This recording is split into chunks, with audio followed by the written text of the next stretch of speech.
Hi, my name is Vicki Fairchild. Today I wanted to talk about the significant discrepancy criteria. Now, some states have abandoned this criteria for having a learning disability, and some states have not.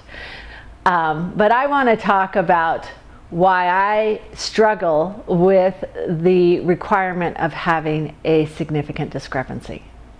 And it stems back from my internship.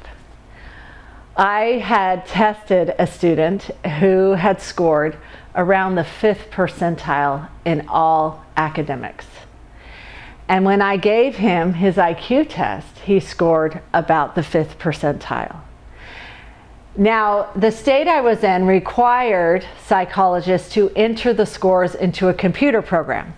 And the computer program deemed whether or not the student met the criteria of having what is called a significant discrepancy, or a big difference. That's the way to look at it. A big difference between their IQ and their academics.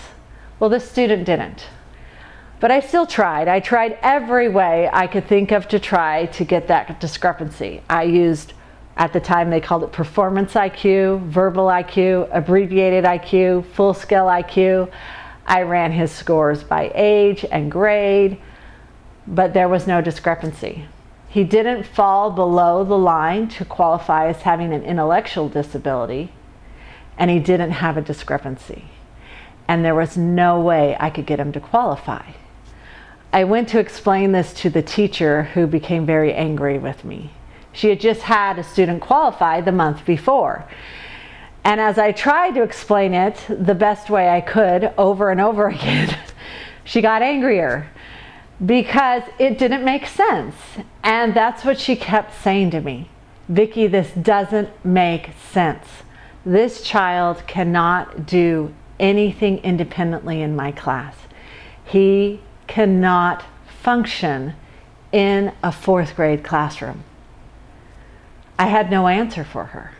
I didn't know what to do. I couldn't get the computer to spit out the paper that said the child had the disability. There was no way I could get him to qualify.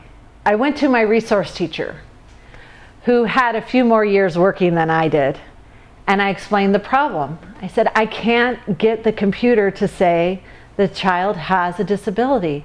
And I agree with the teacher. He needs help. We need to get him help. Now, this resource teacher was a little more conniving than most, and she said, you know what, Vicki, if he scored about the 5th percentile with you, and he scored about the 5th percentile with me, he would probably score about the 5th percentile if we gave him a speech and language test, and we could get him in that way. I'm not going to tell you what we did, because there are some of you who are judging me right now. But there exists a problem in special ed with this requirement for a discrepancy because of cases exactly like the one that I told you about, where students who clearly need the help aren't getting it because of this requirement. I faced this dilemma my whole career. I never worked in a district or a situation that had a good response to intervention model or used with fidelity patterns of strengths and weaknesses. And I know there's a group of kids that we miss sometimes.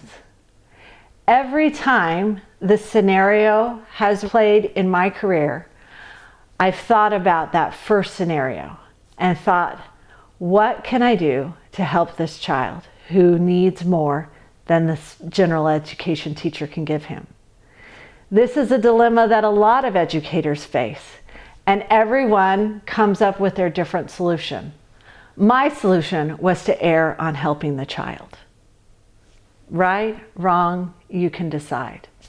I know that I'm at peace with our decision.